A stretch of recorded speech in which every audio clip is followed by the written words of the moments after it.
Ratannagar police ने NH 52 ऊंटवालिया चौराहा पर ट्रक से पकड़ी 50 लाख की अवैध शराब, एक आरोपी गिरफ्तार। चूरू की रतननगर थाना पुलिस ने DST टीम के साथ NH 52 ऊंटवालिया चौराहा के पास बड़ी कार्रवाई करते हुए एक ट्रक से 50 लाख की अवैध शराब जब्त की है। पुलिस ने इस मामले में आरोपी तस्कर को भी गिरफ्तार कर लिया।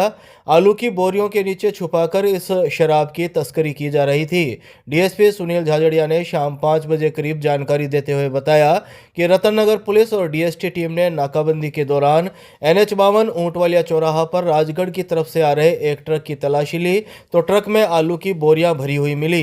लेकिन जब ट्रक की गहनता से तलाशी ली गई तो आलू की बोरियों के बीच कार्टूनों में अवैध शराब मिली। ट्रक में 470 कार्टन अंग्रेजी शराब पाई गई, जिसकी कीमत करीब 50 लाख रुपए है। पुलिस ने अवैध अंग्रेजी शराब ट्रक सहित जब्त कर आरोपी तस्कर बाड़मेर जिले के सांचौर निवासी 35 वर्षीय भावाराम को गिरफ्तार कर लिया। पुलिस ने आरोपी के खिलाफ राजस्थान आबकारी अधिनियम में पुलिस थाना रतननगर में मुकदमा दर्ज कर जांच शुरू कर दी है। आरोपी को कोर्ट में पेश कर रिमांड पर लिया गया है। ट्रक पकड़ा है जिसमें 470 पेटी दारू थी। उपरोक्त दारुओं को पेटियों को आलू की बोरियों के नीचे छुपा के परिवहन किया जा रहा था। प्रथम दृष्टा पूछताछ से उपरोक्त दारू लुधियाना से जोधपुर की तरफ जा रही थी। इसमें सांचौर निवासी भावाराम भेल को गिरफ्तार किया है। मुलजिम का PC रिमांड प्राप्त कर अनुसंधान किया जा रहा है। शीघ्र ही दारू कहाँ से लाई जा रही थी, कहाँ बेचने जा रहे थे, उनके खिलाफ भी आवश्यक कार्रवाई की जाएगी। कलेक्ट्रेट के आगे से अंबेडकर प्रतिमा को हटाने का विरोध, प्रतिनिधिमंडल ने जिला कलेक्टर से की वार्ता। चूरू के अग्रसेन नगर रेलवे ओवरब्रिज निर्माण कार्य की वजह से कलेक्ट्रेट के आगे स्थित डॉक्टर भीमराव अंबेडकर की प्रतिमा को हटाकर स्थान परिवर्तन का शुक्रवार को डॉक्टर BR अंबेडकर संघ द्वारा विरोध जताया गया। इस संबंध में प्रतिनिधिमंडल ने जिला कलेक्टर को ज्ञापन दिया और वार्ता की। हालांकि वार्ता के बाद सहमति बनी कि डॉक्टर अंबेडकर की प्रतिमा को एक बार कलेक्ट्रेट में स्थित गांधी पार्क में स्थापित किया जाएगा। इसके बाद PWD गेस्ट हाउस में पार्क सहित प्रतिमा स्थापित की जाएगी। डॉक्टर BR अंबेडकर संघ के अध्यक्ष सीताराम खटीक ने दोपहर 2 बजे करीब जानकारी देते हुए बताया कि चूरू कलेक्ट्रेट के आगे स्थित अंबेडकर पार्क और प्रतिमा को अग्रसेन नगर रेलवे ओवरब्रिज निर्माण के कारण प्रशासन द्वारा हटाया जा रहा है और इस प्रतिमा को कलेक्ट्रेट में शिफ्ट करने की तैयारी चल रही है, जिसका विरोध किया गया। उन्होंने बताया कि 14 अप्रैल को डॉक्टर अंबेडकर जयंती समारोह मनाया जाना है, जिससे व्यवस्थाएं प्रभावित होगी। उन्होंने बताया कि जिला कलेक्टर को ज्ञापन देकर नया अंबेडकर पार्क बनवाकर प्रतिमा को ससम्मान स्थापित करने की मांग की गई। अध्यक्ष सीताराम खटीक ने बताया कि इस संबंध में जिला कलेक्टर से शुक्रवार को वार्ता हुई और वार्ता के बाद यह सहमति बनी कि PWD गेस्ट हाउस में अंबेडकर पार्क विकसित किया जाएगा, जिसमें प्रतिमा को स्थापित किया जाएगा। कलेक्टर साहब से वार्ता हुई है तो कलेक्टर साहब ने यह कहा है कि अब 14 अप्रैल जल्दी आने वाली है, इसलिए कहीं न कहीं एक बार टेम्परेरी है जो ये मूर्ति लगा रहे हैं कलेक्टर के अंदर, बाकी है जो वो रेस्ट हाउस है उसको पार्क में अलॉटमेंट कर देंगे अम्बेडकर साहब का, और उसके बाद में हम इस बात से संतुष्ट हैं। विरोध ये था कि अम्बेडकर पार्क है वो, और पार्क को सारे को धस-नहस कर रहे हैं, तो 14 अप्रैल कहाँ मनाए, कहाँ पार्क की जगह दूसरी हमें अलॉटमेंट की जाए। हमारा ये विरोध नहीं है कि कहाँ रोक दिया जाए, हमें अलॉटमेंट दूसरी जगह दिया जाए। अब ये कलेक्ट्री में कर रहे हैं गांधी जी की मूर्ति के पास। जिला उद्योग एवं वाणिज्य केंद्र कार्यालय में जिला स्तरीय कार्यशाला आयोजित, सरकारी नीति और योजनाओं की दी गई जानकारी।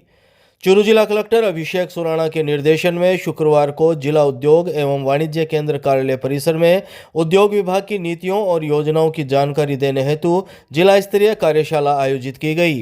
सूचना और जनसंपर्क विभाग द्वारा शाम 4:30 बजे जारी प्रेस नोट के मुताबिक इस दौरान उद्योग महाप्रबंधक उजाला ने उपस्थित उद्यमियों और निवेशकों को राज्य सरकार द्वारा निवेश और रोजगार को बढ़ावा देने हेतु ODOP पॉलिसी, राजस्थान निवेश प्रोत्साहन योजना 2024, MSME पॉलिसी 2024 आदि जारी नीतियों और योजनाओं के बारे में विस्तृत जानकारी दी। कार्यशाला में राज्य कर अधिकारी भारत भूषण शर्मा, LDM अमर सिंह, सहायक अग्रणी जिला प्रबंधक दिनेश कुमार, रिको SI गौरव स्वामी व जय शारण आदि मौजूद रहे। उपस्थित अधिकारियों ने उद्यमियों और निवेशकों की शंकाओं का समाधान किया। उद्योग महाप्रबंधक उजाला ने बताया कि जिला उद्योग और वाणिज्य केंद्र कार्यालय परिसर में जिला स्तरीय कार्यशाला आयोजित की गई। कार्यशाला में प्रदेश सरकार द्वारा राज्य में विभिन्न सेक्टर में निवेश बढ़ाने और रोजगार के अवसर सृजित करने हेतु विभिन्न नीतियों और योजनाओं की जानकारी दी गई है। जिला स्तरीय कार्यशाला में पात्रता अनुसार विभिन्न योजनाओं नीतियों के संबंध में जानकारी दी गई। द्वारा जो नई नीतियाँ और योजनाएं लागू की गई हैं उनके संबंध में जानकारी दी गई है। जैसे राजस्थान निवेश प्रोत्साहन योजना 2024 है, उसमें इंटरेस्ट रेट में छूट है और साथ ही कैपिटल सब्सिडी में छूट है। साथ ही राजस्थान एमएसएमई नीति 2024, Rajasthan export promotion policy 2024, ODOP policy जिसमें चूरू का जो वुडन प्रोडक्ट है उसको सिलेक्ट किया गया है, तो उसमें कैपिटल सब्सिडी का प्रावधान है, तो इसके संबंध में जानकारी दी। आपका नाम? उजाला, महाप्रबंधक जिला उद्योग। कलेक्ट्रेट परिसर में सांसद राहुल कस्वा ने की जन सुनवाई, लोगों के सुने अभाव अभियोग। चूरू जिला मुख्यालय पर शुक्रवार को सांसद राहुल कस्वा ने कलेक्ट्रेट परिसर में जन सुनवाई की और संसदीय क्षेत्र से आने वाले ग्रामीण तथा शहरी लोगों के परिवाद प्राप्त कर समस्याओं के समाधान का आश्वासन दिया।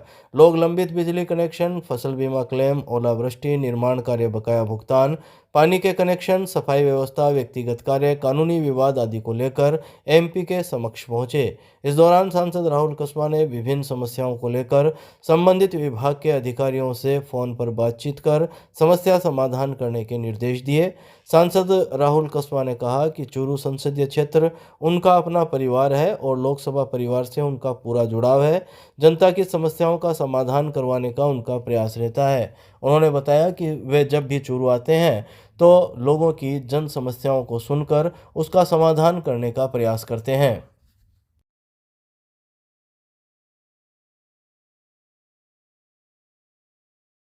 अमृत योजना व सीवरेज ड्रेनेज कार्यों को लेकर सांसद राहुल कस्वा ने कलेक्ट्रेट में की मीटिंग, जिला कलेक्टर सहित अधिकारी रहे मौजूद।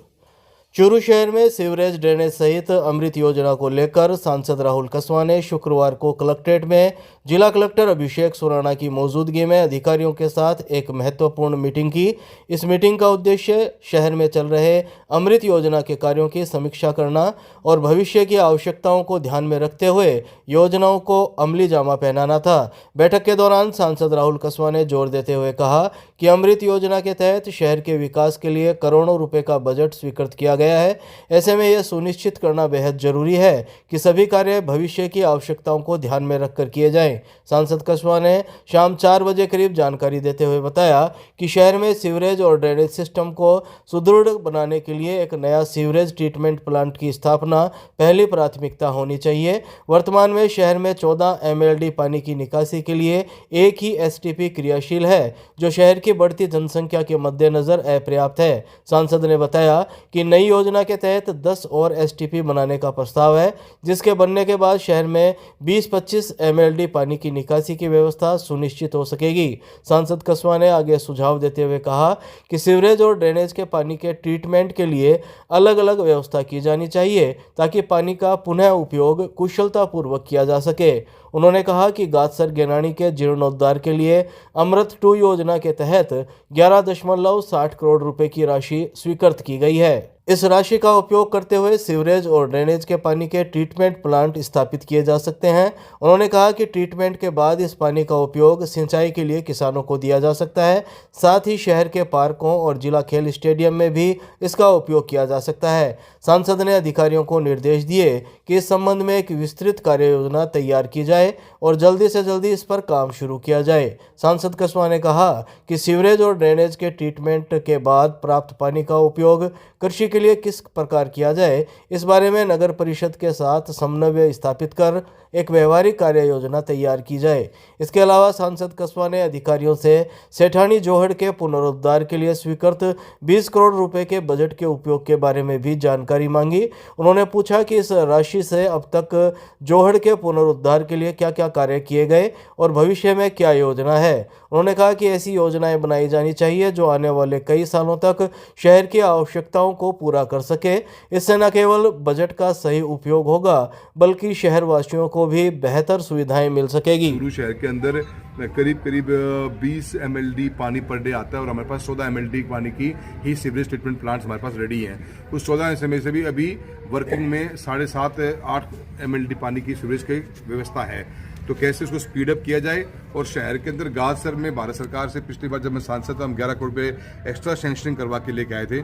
उस काम को भी आज तक पूरा ढंग से हो नहीं पाया है। एक जोहरी सागर के अंदर पंप हाउस का करीब 20 करोड़ का प्रोजेक्ट 2023 में सेंक्शनड है, वो काम भी आज तक पूरा नहीं हो पाया है। तो जो कमियां हैं उनको पूरा करके और जो नई DPR बना रहे हैं उन नई DPR के अंदर जो ये ग्रे वाटर निकल के आएगा, जो ट्रीटेड पानी है, जो सीवरेज के द्वारा बाद में ट्रीटमेंट किया हुआ पानी को कैसे यूज़ किया जाए, पिछली DPR का हिस्सा ही नहीं था वो।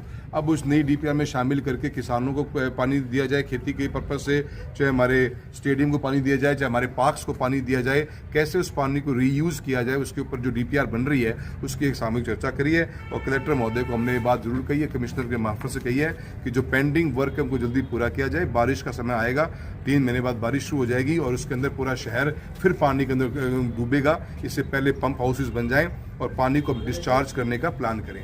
साथ ही साथ चूरू के अंदर हम एक नई बाईपास की जो प्लानिंग कर रहे हैं उसके एक अभी DPR का काम चालू हो रखा है। तो सिटी भविष्य में किधर बढ़ेगी उस तरफ के अंदर के हमें हमारी STPs बननी चाहिए, शहर बढ़ेगा उस तरफ, उसको भी दिमाग में रखते हुए प्लानिंग करी जाए।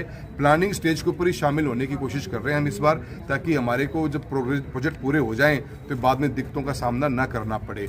DPR का काम उसका भी चालू है और इसी मकसद के साथ मीटिंग करी। और जो पेंडिंग इश्यूज़ हैं, क्योंकि आज सिटी करीब हमारे 90% घरों को सीवरेज से जोड़ दिया गया है, जो 10% बचे उनकी भी DPR बना लें तो भारत सरकार के स्वच्छ अमृत प्लान के अंदर से जो पैसा लाने की जरूरत पड़ेगी तो उसके लिए भी हम मंत्री से बात करेंगे। दूधवाखारा के पास पैदल सड़क पार कर रहे मजदूर को ट्रेलर ने मारी टक्कर, गंभीर हालत में जिला अस्पताल लाया गया।